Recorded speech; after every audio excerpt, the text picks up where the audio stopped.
miles de kilómetros de costa en la que no existen no ya ciudades, sino ni tan siquiera un solo pueblo mínimamente significativo. Un caso similar al que en Europa representa la pequeña Albania, solo que la extensión de Birmania es algo superior a la de Francia y su población algo superior a la de España.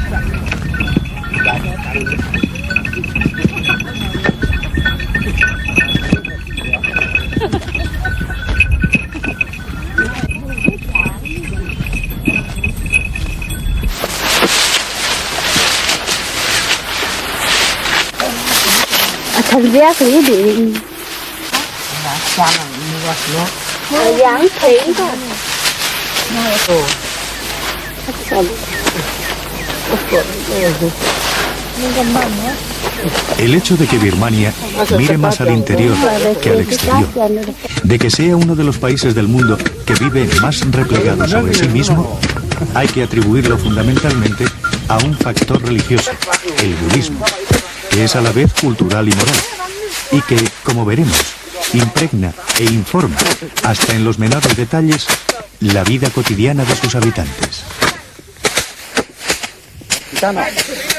El aislamiento de Birmania no se debe, por tanto, a la existencia de presuntas fronteras naturales. Al contrario, sus primeros pobladores pertenecían al mismo grupo que habitaba en las islas Andamán y en la península malaya. Y la población actual, por su parte, procede principalmente del Tíbet, pero también de China, los Chan.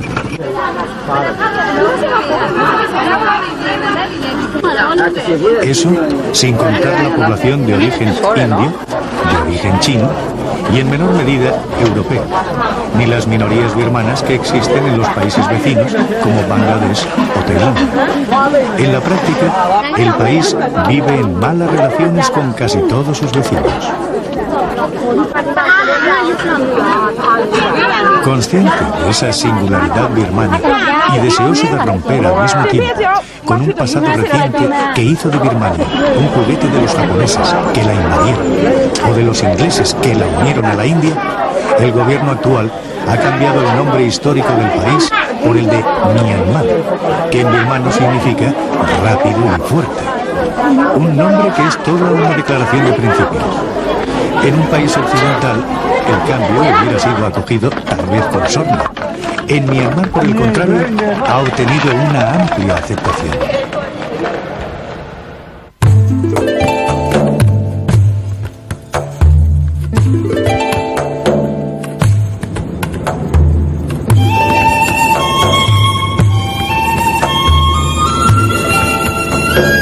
La casi totalidad de los viajeros que llegan a Birmania lo hacen hoy día por vía aérea. Pierden así la significación de lo que desde siempre ha sido la puerta tradicional del país, el puerto de Rangún. Significativa en primer término porque el puerto es fluvial, no marítimo, y se halla situado a pocos kilómetros río arriba de Siriam, el primer asentamiento portugués. Y en segundo, porque lo primero que recibe al recién llegado es una pagoda. Sus fulgores, sus cánticos, la presencia de sus monjes será lo primero que ese recién llegado perciba antes incluso de acceder a la ciudad.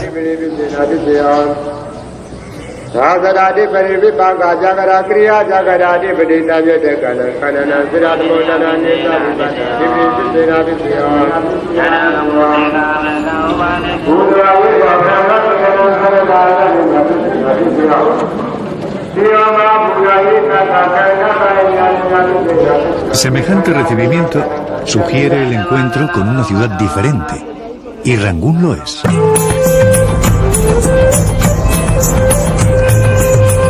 No porque sus calles o sus gentes difieran radicalmente de las de cualquier otra ciudad. Al contrario, Rangún es en gran medida una ciudad de síntesis. Lo que la diferencia de cualquier otra capital del sur de Asia es precisamente la adecuación de esos rasgos comunes al peculiar tiempo birmano, más dilatado y armónico.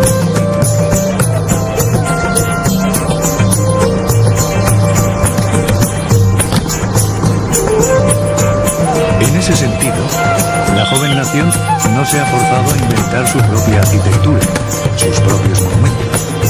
Los edificios públicos o privados, centros oficiales, bancos, hoteles, proceden fundamentalmente del periodo colonial. Lo que se ha hecho es simplemente adaptarlos al ritmo de vida propio de la sociedad birmana.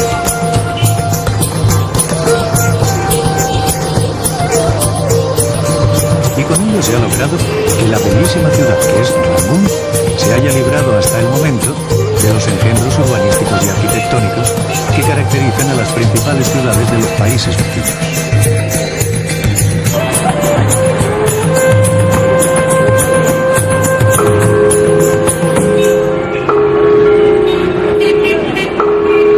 El centro comercial se halla ocupado en buena parte por birmanos de origen indio, dedicados como es tradición a la venta de tejidos, además de otras artesanías.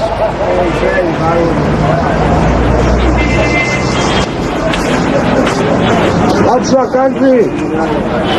Spain. Spain.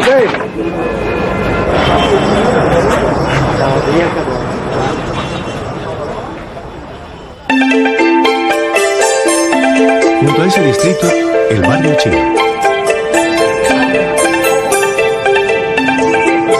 Con su característica especialización en farmacia, gastronomía y salones de belleza.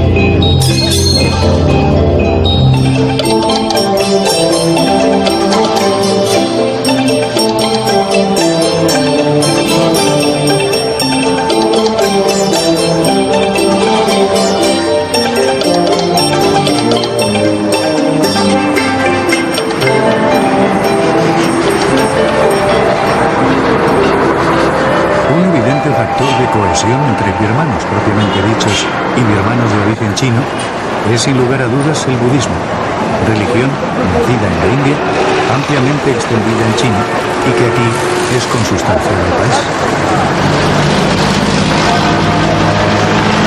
La pagoda de Surin, en el centro de confluencia de las grandes avenidas de la ciudad, así lo demuestra.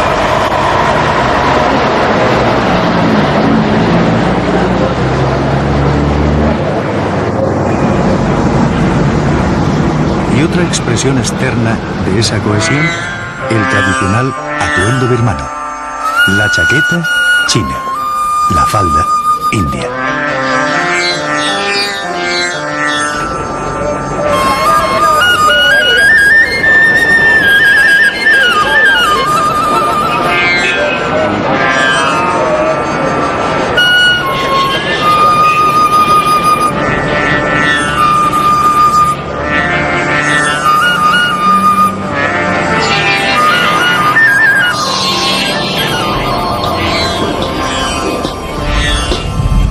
El sosiego de la vida cotidiana hace difícil sospechar hasta qué punto la religión, y más concretamente el budismo, subyace a ese sosiego y rige la actividad entera que se desarrolla en cada casa y en cada calle de cualquier barrio. Una presencia de la religión tan natural como el que las casas sean preferentemente de madera, o que los polvos de determinadas ramas de árboles sean el cosmético preferido contra los rayos del sol.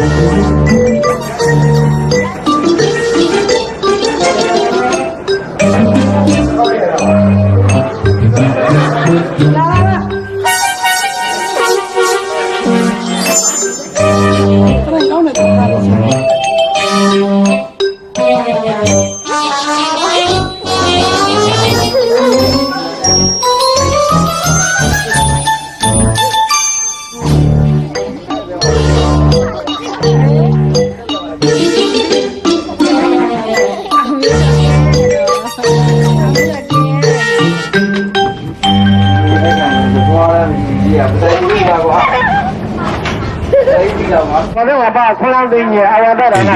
que constantemente se recauda con el fin de sufragar los gastos derivados del culto constituye un inmejorable termómetro del fervor popular. Solo el termómetro.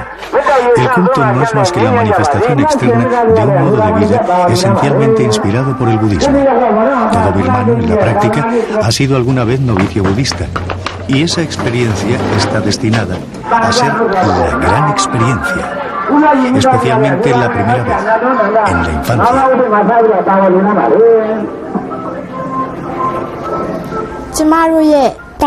Y llegó el tiempo para nuestro hijo Mao de convertirse en monje. Me sentía contenta y preocupada a la vez cuando pensaba en ello.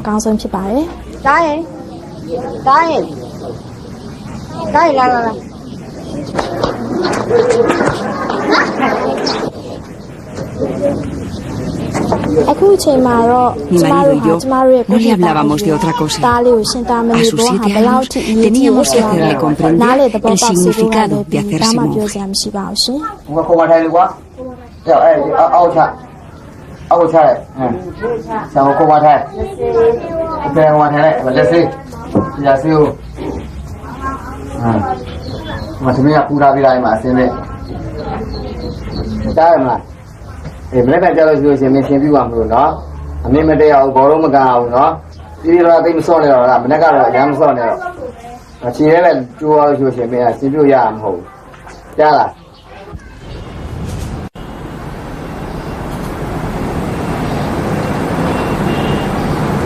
En esta ciudad no es extraño que el mayor deseo de una madre sea ver a su hijo convertido en monje.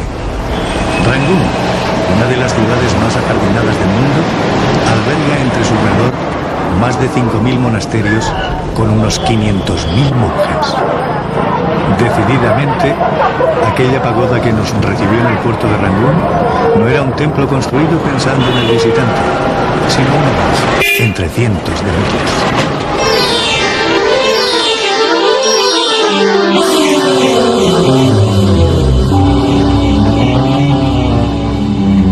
Al igual que en Ceilán, la escuela budista dominante es la Hinayana o budismo del sur, distinta a la Mahayana, budismo del norte, que floreció en China, Japón y Corea. Para estos, el individuo debe buscar el nirvana no solo para sí mismo, sino también para llegar a ser un iluminado capaz de guiar a sus semejantes. Para los seguidores del Hinayana, el individuo no puede aspirar más que a su propia inspiración.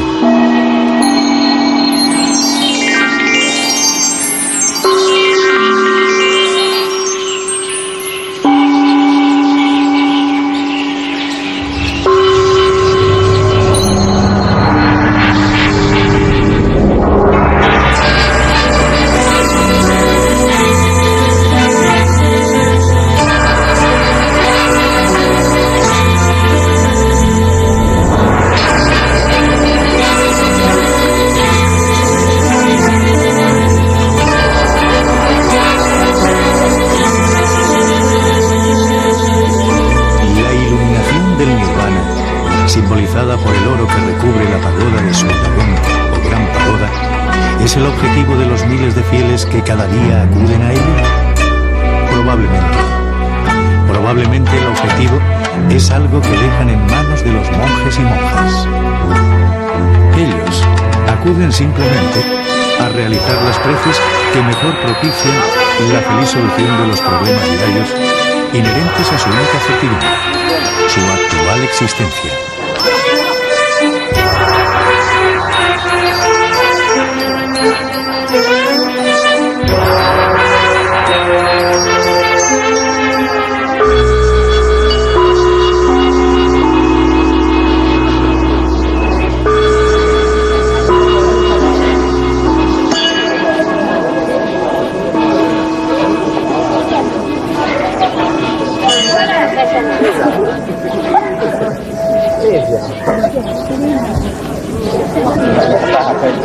Todos estos chicos y chicas que están durmiendo tienen algo en común. Nacieron en Marte.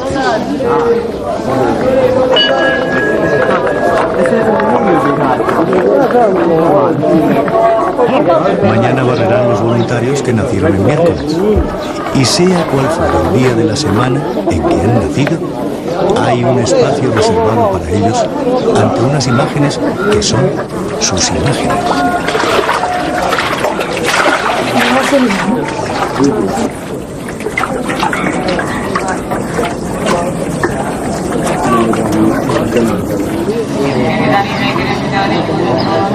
La afluencia de fieles es en todo momento inmensa.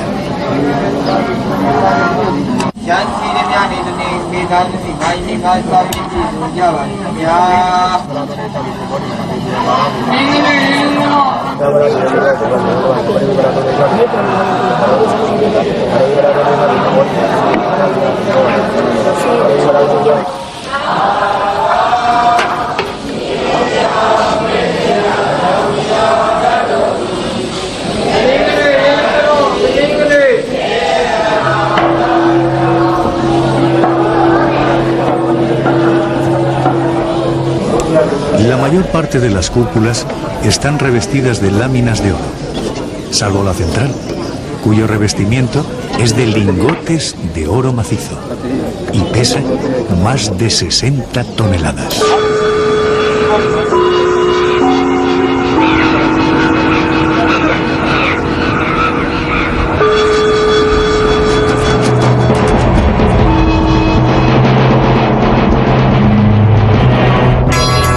La cúpula de Sueranón es visible desde toda la ciudad.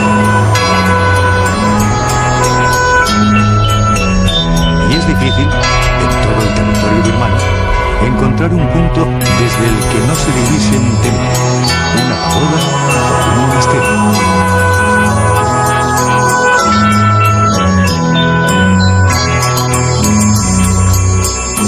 En el total del país, el número de monjes y monjas pasa de los 5 millones, casi una octava parte de la población.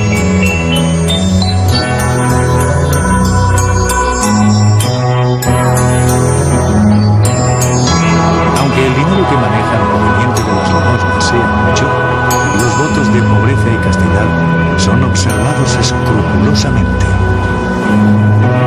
Su fuerza moral y su ascendiente sobre la población son enormes.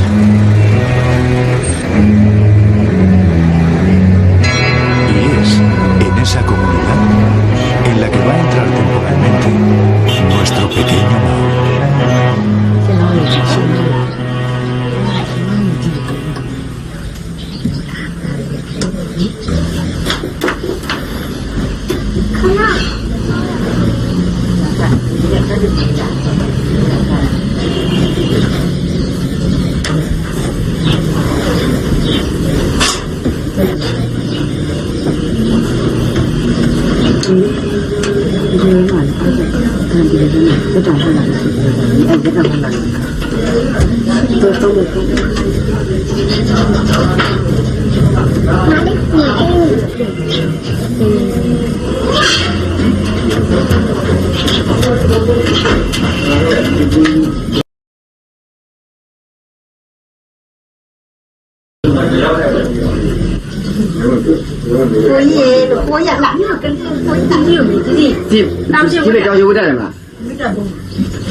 Hace 2500 años, un joven príncipe también era vestido así por su madre.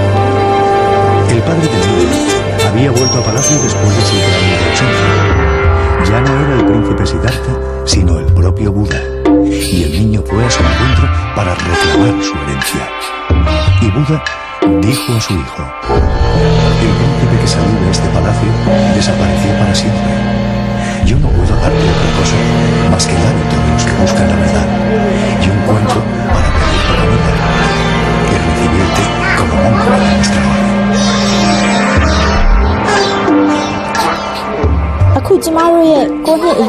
Nuestro niño iba a recibir la misma herencia que Buda dio a su propio hijo hace 2500 años.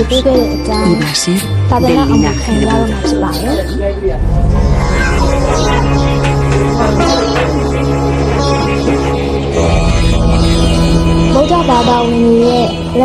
Así es como un matrimonio budista alcanza su plenitud, entregando a la orden la sangre de su sangre.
Los padres de los niños que ingresaban en el monasterio invitamos a los monjes a la comida de aquel día.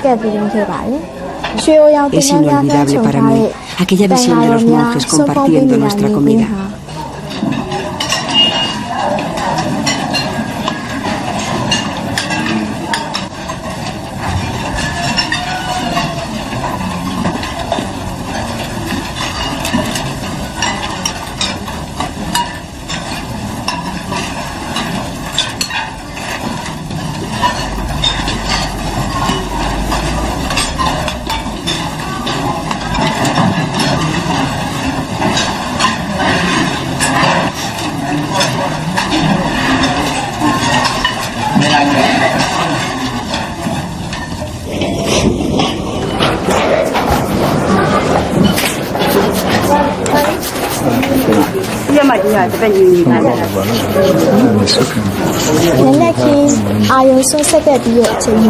Tras las actividades de la mañana, se les afeitó la cabeza.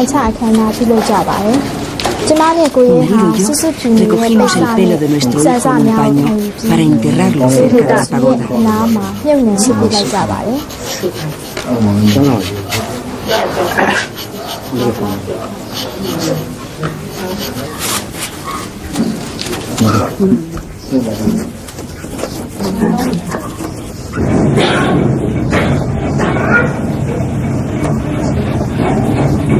Por fin los niños fueron llevados ante la comunidad y ante el monje que iba a ser su maestro. Con su hábito enrollado, pidieron permiso formalmente para entrar en la orden.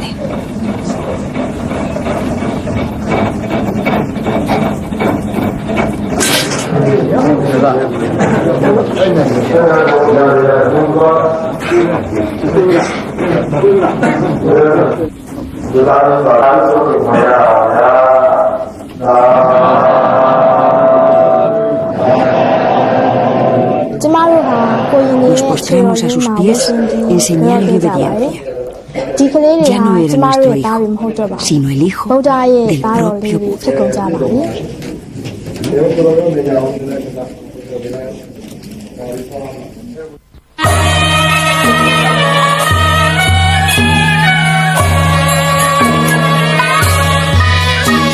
La capital política de Birmania, anterior a la presencia colonial británica y anterior, por tanto, a Rangún, fue Mandalay.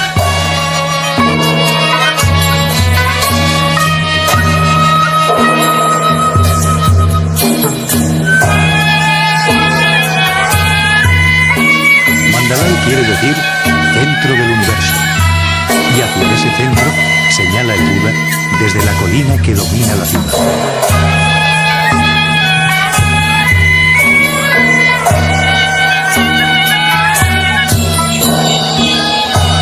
Más cerca de China que del mar, situada en la antigua ruta de la seda, su importancia en el pasado es visible aún hoy. Nada tendría de extraño que volviese a recuperarla en el futuro. La imagen emblemática de ese poder político paralelo religioso ya existe. El recinto del antiguo Palacio Real, que con sus resonancias de ciudad prohibida, expresa una decidida vocación en este sentido. Los 4 lados del perímetro corresponden a los 4 puntos cardinales y sus 12 puertas de acceso a los 12 signos del zodíaco. Los edificios actuales son réplica de los destruidos cuando la ocupación japonesa, que al ser de madera, ardieron por completo.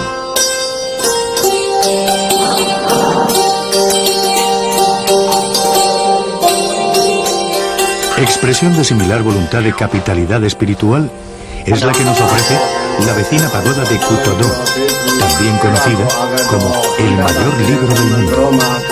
Ello se debe a que en el interior de su recinto se agrupan 729 pequeños templetes en los que, sobre lápidas de mármol, se halla esculpida la totalidad del canon budista. Se calcula que su entera lectura, templete por templete, tomaría no menos de 6 meses.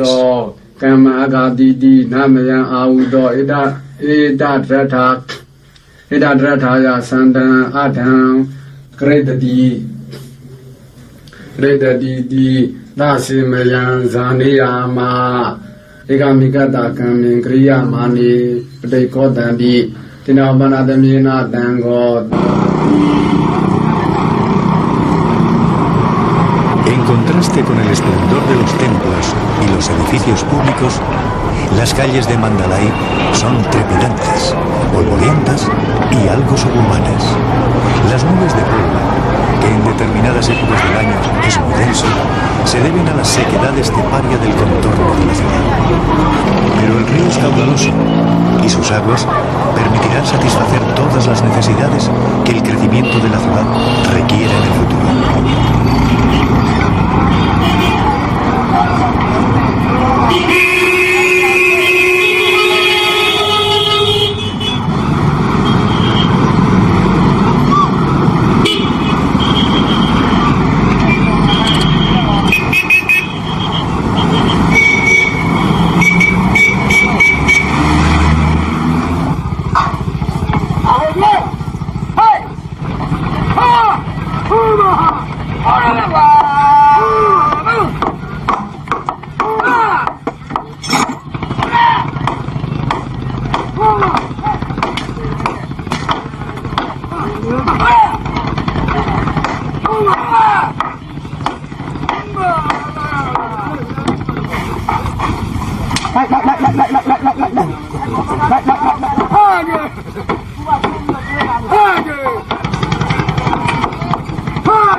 La madera y el bambú, llegados por vía fluvial desde las espesas junglas del país, han sido los materiales tradicionalmente utilizados en la construcción de edificios.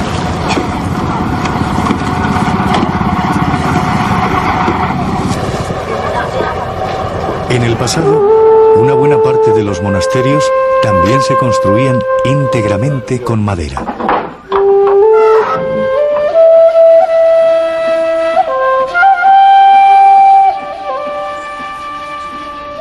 Los que a lo largo de los siglos han logrado escapar al fuego son venerados hoy como verdaderas reliquias.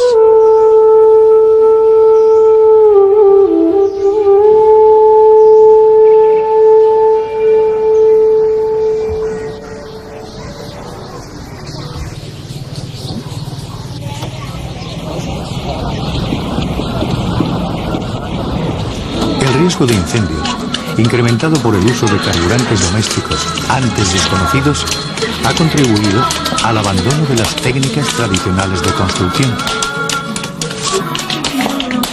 Y hoy, para hacerse una idea de cómo era Mandalay en el pasado, no queda otro remedio que visitar los suburbios de la ciudad o los pueblos de los alrededores.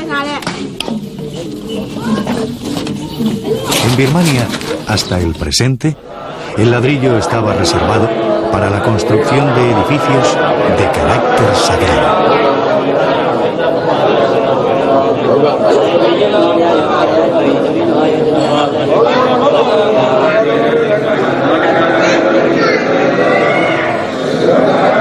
En la pagoda de Mahamuni se encuentra el Buda que más devotos atrae en Mandalay.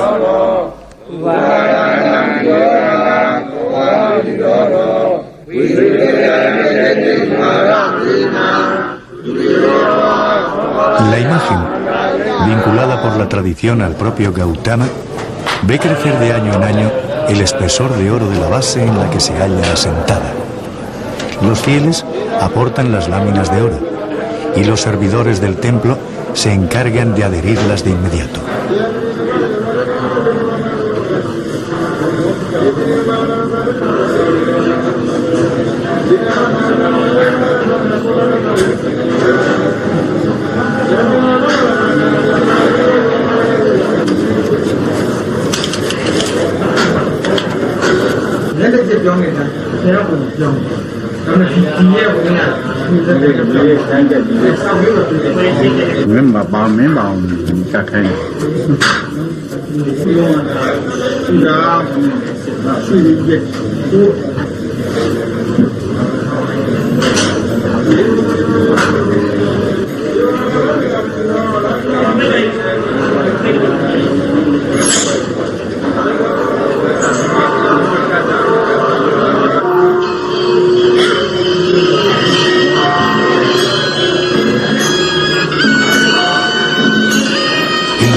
Y corredores se venden gran número de objetos asociados al culto, principalmente imágenes de Buda.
Al Mahamuni da lugar a todo tipo de actividades y pasatiempos y proliferan los restaurantes.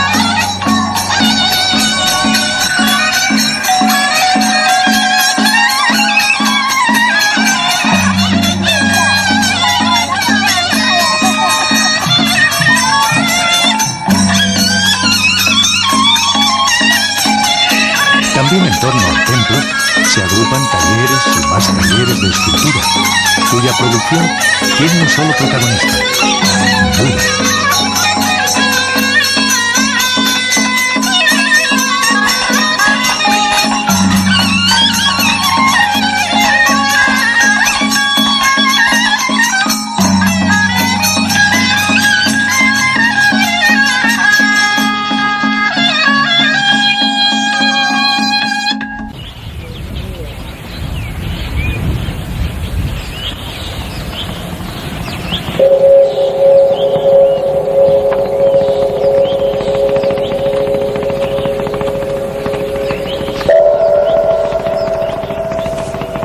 El que gran parte de los templos de Birmania sea de nueva construcción no se debe siempre a que sustituyan a otros destruidos por el fuego.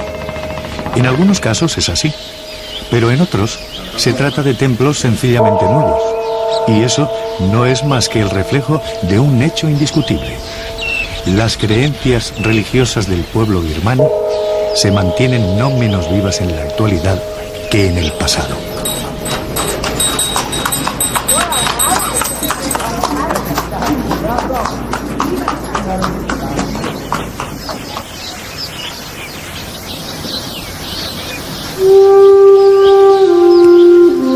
Los dos hilos conductores que históricamente han relacionado a Mandalay y a otras ciudades de Birmania con el resto del mundo son el budismo y la ruta de la seda.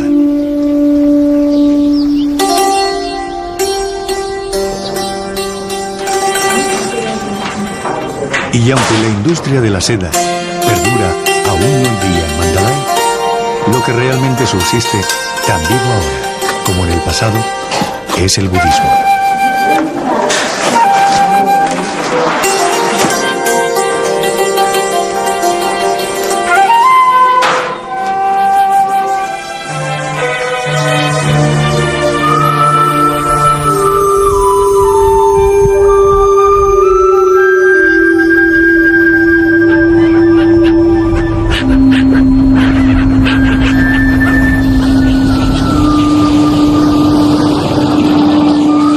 Sensación de ingravidez que con frecuencia ofrece el paisaje birmano, como si todo levitara en la distancia, tiene su más perfecta expresión en el lago Inle.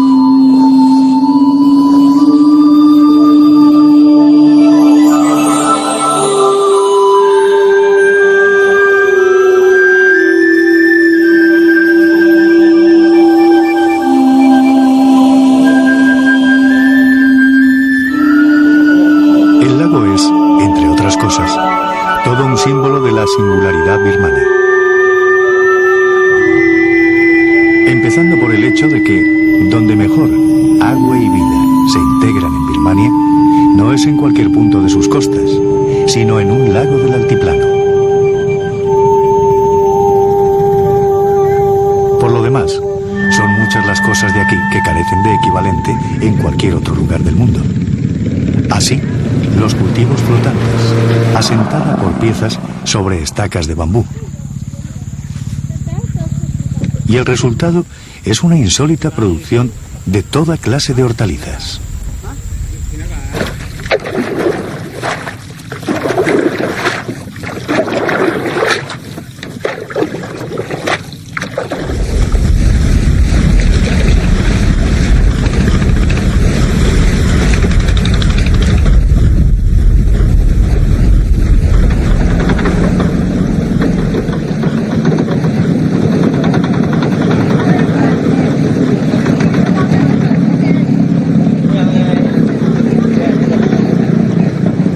Si las casas y los cultivos son flotantes, también lo son la mayor parte de actividades colectivas que aquí se celebran, especialmente en el mercado, donde, se diría, cada vecino es a la vez comprador y vendedor, sea de vegetales, pesca o las más diversas muestras de artesanía local, no menos característica que el resto de cuanto en esta zona se produce. Hasta los cigarros, elaborados con hojas que no son de tabaco por envoltura, son aquí diferentes.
La embarcación, más que un instrumento de trabajo, es aquí un imprescindible medio de desplazamiento. Propulsada por un motor o por remos movidos con los brazos o con el pie, las canoas se han convertido en un obligado instrumento de relación para los hijos del lago, que es como se llaman a sí mismos los habitantes de origen Shan que pueblan sus aguas.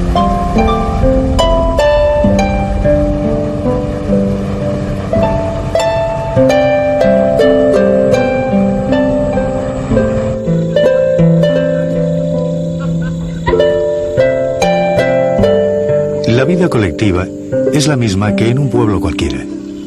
Y la vida en un hogar de aquí es igual a la de cualquier otro hogar birmano. Lo que cambia son las formas que esas actividades revisten, dada su adaptación a las peculiaridades del marco ambiental.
Nhìn nuôi đi phải đi sầu vậy.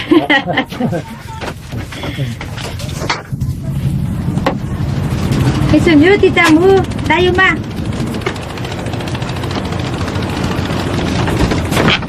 Quý mà là thì ha. Hay sao lưu nữa? Nhà thợ ai yêu đi chơi đi đâu vậy? Ra gì?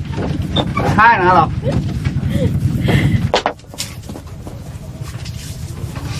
Anh phải trả online cũng được, mà làm gì thế mà nhắn là thủ tiêu.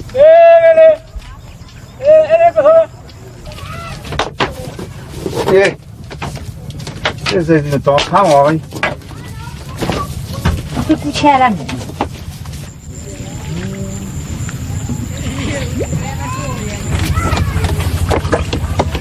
Đúng rồi. Cái tên gì cung đúng không? Cái cung đó thôi.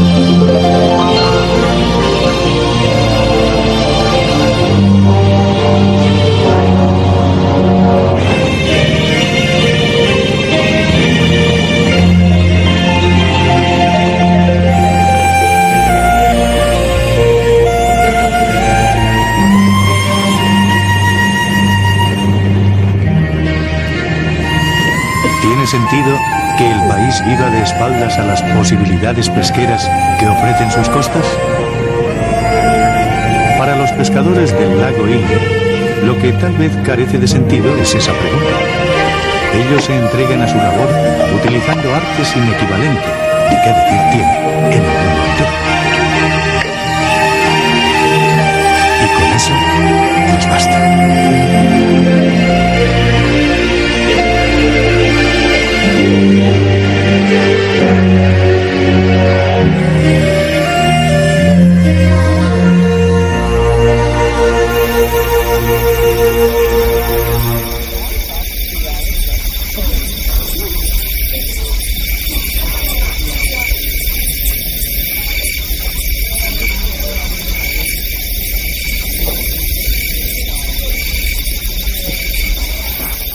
En Pagan, primera capital histórica de Birmania, la única industria tradicional que subsiste es la de la laca. Las materias primas, aparte de la laca, madera, bambú y crin de caballo, tienen que ser traídas especialmente, ya que nada de eso existe en Pagan, donde el terreno es todavía más seco y yermo que en Mandalay.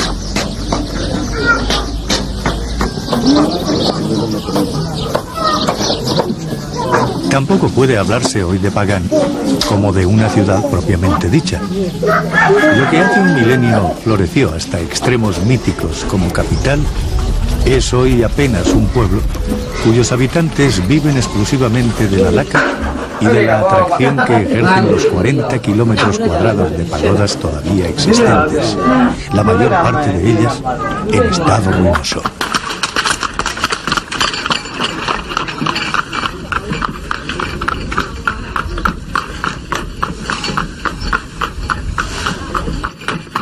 El paisaje desértico y estepario parece haber ejercido siempre, a lo largo de la historia, una especial fascinación sobre la sociedad birmana. En el caso de Pagan, a tal fascinación se unen dos factores que explican su origen: la ruta de la seda y la gran concentración ya entonces existente de estupas y pequeños templos construidos por monjes budistas entregados a la vida eremítica.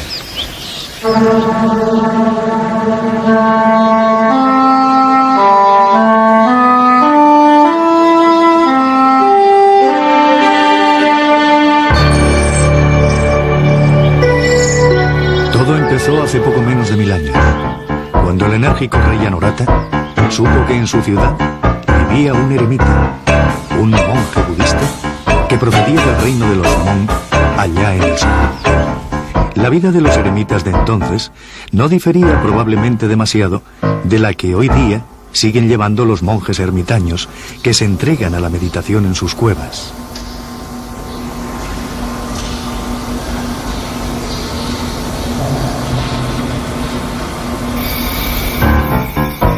Anorata comprendió que el budismo estricto, el Hinayana, que era la religión de los ricos y cultivados Hmong, podía ser útil para convertir a Pagan en capital del país, a la vez que del mundo budista, y pidió a los reyes Hmong que le enviasen algunas reliquias de Buda. Los refinados monarcas del sur se negaron a entregar objeto sagrado alguno a un rey recién convertido al que tenían por poco menos que un bárbaro.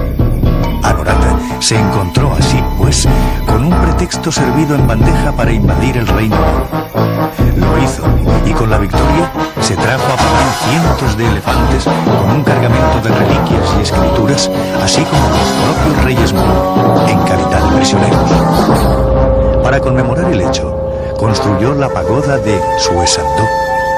Era el comienzo del florecimiento de Pagan, una ciudad que en pocos años había de contar con alrededor de 13.000 templos y construcciones de carácter religioso.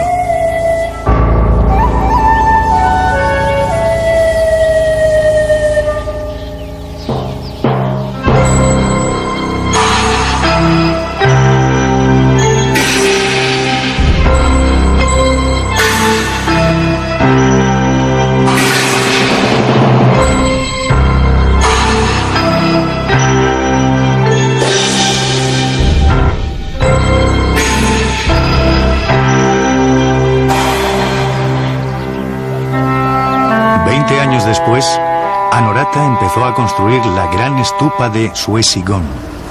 Para entonces, era ya el rey de la capital del mundo budista que se había propuesto ser. Pero continuaba poseído por la obsesión de coleccionar imágenes y reliquias de Buda. Y Suesigon era el templo que debía albergarlas.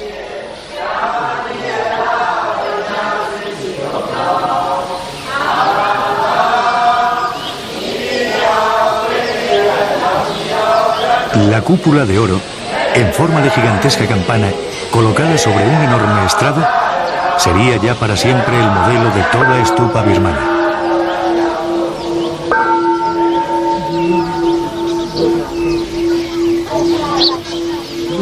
Pero Anorata no vería terminada su obra. 12 años después de su muerte, la gran stupa sería inaugurada por el tercer rey de la dinastía, con quien el esplendor de Pagan había de alcanzar su momento culminante. A él se debe la pieza maestra de la arquitectura birmana de la época, el Templo de Ananda.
No era otro que una predicción astrológica. Cuando la pagoda fuere concluida, el reino de Pagan se extinguiría.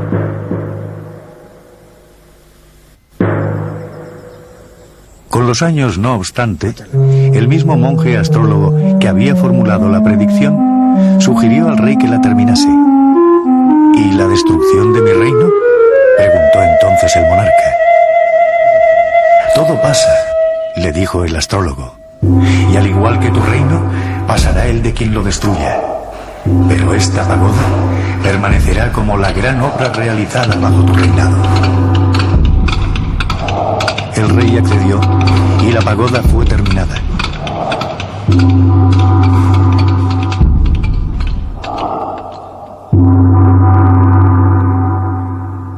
Diez años después, Kublai Khan destruyó el reino de Pagan y la última pagoda sigue efectivamente en pie.